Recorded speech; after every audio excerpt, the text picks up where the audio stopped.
Good morning, friends. We spend some time exploring Samuel today. First Samuel, to be precise. Remember, First Samuel and Second Samuel were originally just Samuel, one unified book. At some point, they've been split in both Jewish and Christian biblical tradition. They have been split. Here's the big picture, which includes both, in recognition that historically, originally, these two books were one. We are primarily focused at this moment in time on First Samuel. So we'll just zoom in on that for now.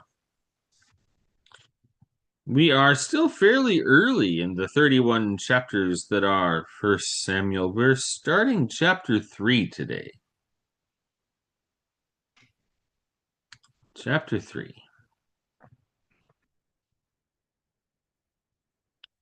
So we're still in this opening section, Hannah and Samuel, the young child, the child presented to be a Nazarite in the temple, to be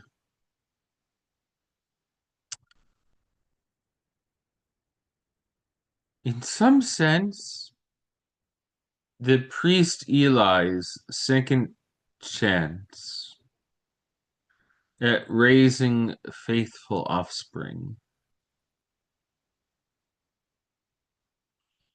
We've heard enough already to know that Eli's sons are wicked. There's no other way to put it. They have fallen away from the ways of their father. They are doing wrong. They are sinning against God. And the time is coming when they will pay the price. Samuel is a chance for Eli to raise up a faithful offspring to get it right with this child who is entrusted to him, to God, ultimately, but to him in the temple.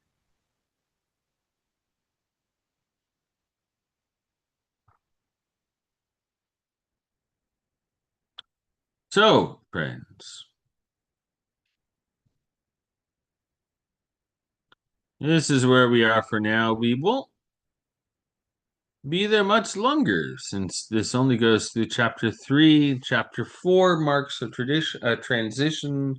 We'll come back here and take a look at that. Should we get to chapter 4? I'm not sure off the top of my head. I haven't looked to see how long chapter 3 is. So we'll see.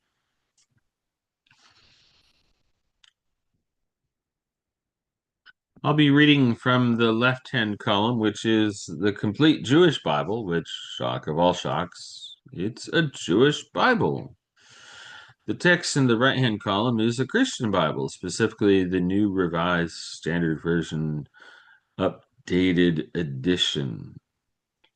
I may reference that from time to time while reading from the left-hand column from the complete Jewish Bible.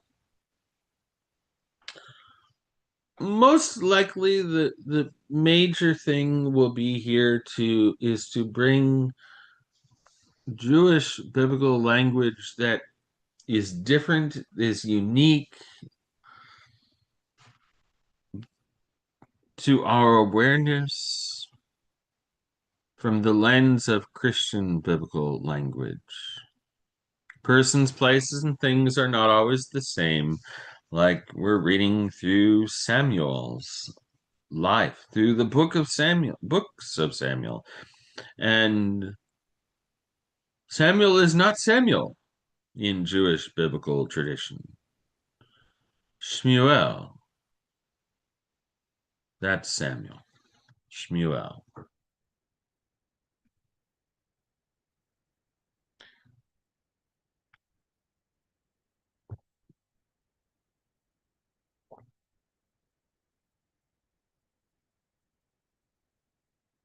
Let's read. And this opening story is one that I don't know about you. I remember hearing this from a very early age.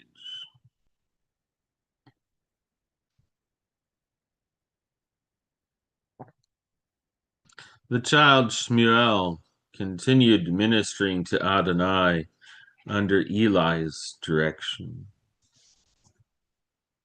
Now, in those days, Adonai rarely spoke, and divisions were few. Once during that period, Eli had gone to bed. His eyes had begun to grow dim, so that it was hard for him to see. The lamp of God had not yet gone out, and Shmuel had lain down to sleep in the sanctuary of Adonai, where the ark of God was. Adonai called Shmuel. He answered, "Here I am."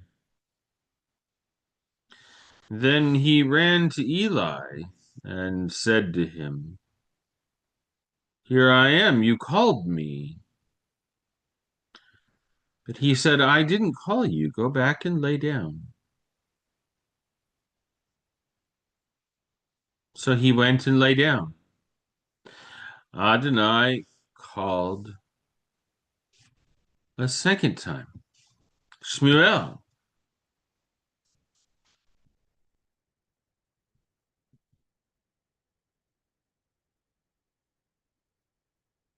Shmuel got up, went to Eli, and said, "Here I am. You called me." He answered, "I didn't call, my son. Lie down again." Now Shmuel didn't yet know Adonai. The word of Adonai had not yet been revealed to him. Adonai called Shmuel again a third time. He got up and went to Eli and said, "Here I am, you called me." At last Eli realized it was Adonai calling the child. So Eli said to Shmuel, "Go and lie down. If you are called again, speak, Adonai. Speak, Adonai. Your servant is listening." Shmuel went and lay down in his place. Adonai came and stood, then spoke as at the other times, "Shmuel, Shmuel." Then Shmuel said, "Speak, your servant is listening." Adonai said to Shmuel, "Look, I am going to do something in Israel that will make both ears of everyone who hears about it tingle. On that day, I will do against Eli everything I have said with regard to his family from beginning to end.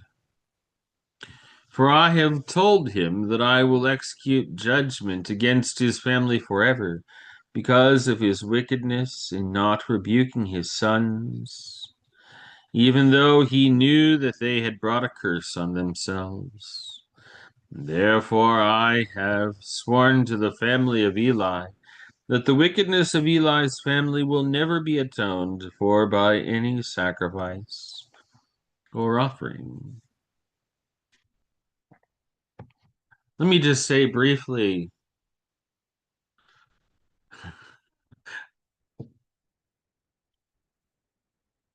the calling again and again and again, and finally Eli saying, "Ah, it's God.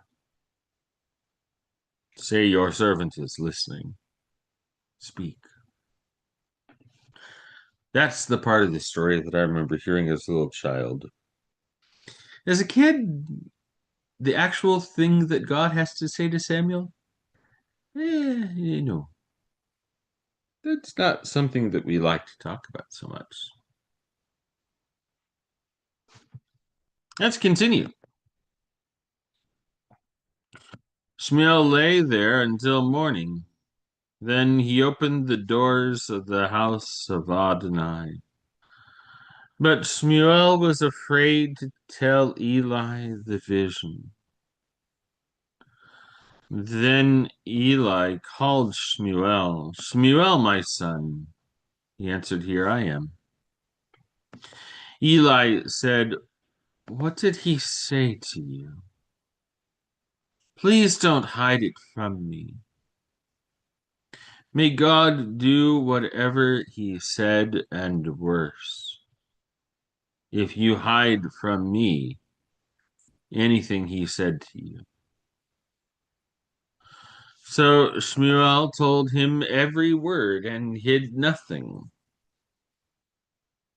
Eli replied, "It is Adonai. Let him do what seems good to him." Shmuel kept growing. Adonai was with him, and he let none of his words fall to the ground. All Israel from Dan to Beersheba, became aware that Shmuel had been confirmed as a prophet of Adonai. Adonai continued appearing in Shiloh, for Adonai revealed himself to Shmuel in Shiloh by the word of Adonai.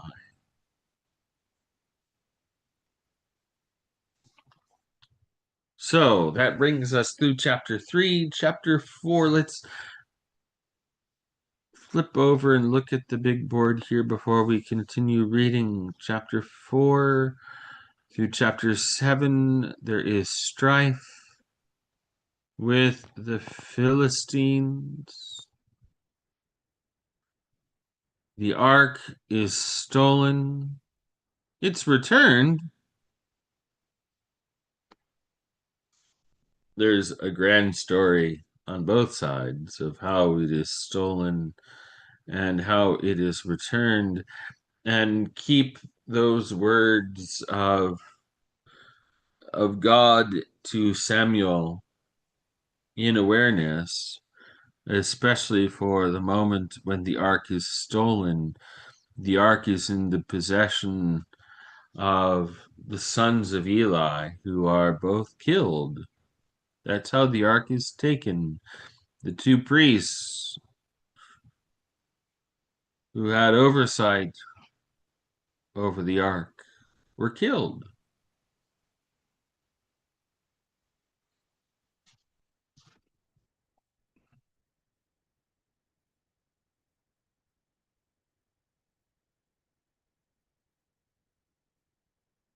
Let's continue reading.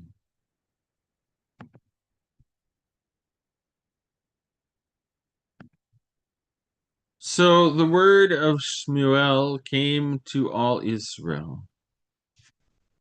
Israel went out to fight against the Plishtim, the Philistines, setting up camp at Ebenezer. Well, the Plishtim camped at Aphek. Spelling's different, but pronunciation is the same.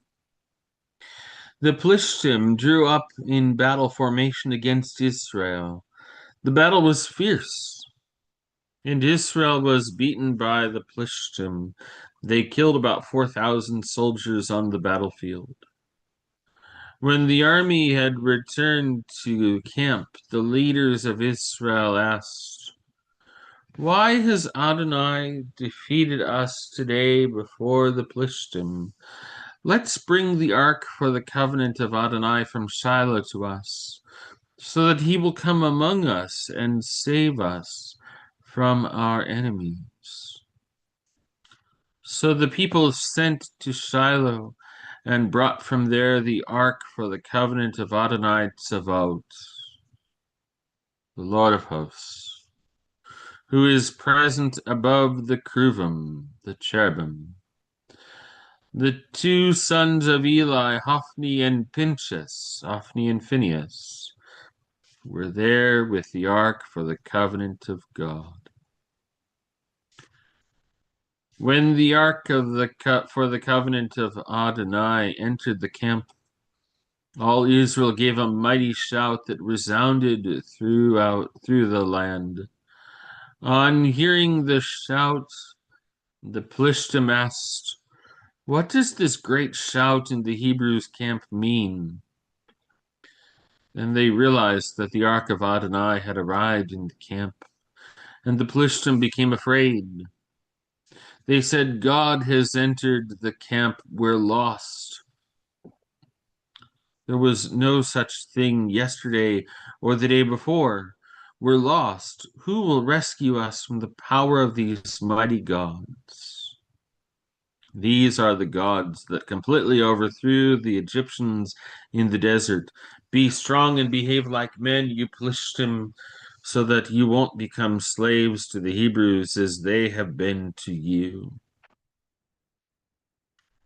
Behave like men and fight. That, friends, is where we're going to pause at chapter 4, verse 10. That's where we'll resume next time that we pick up 1 Samuel.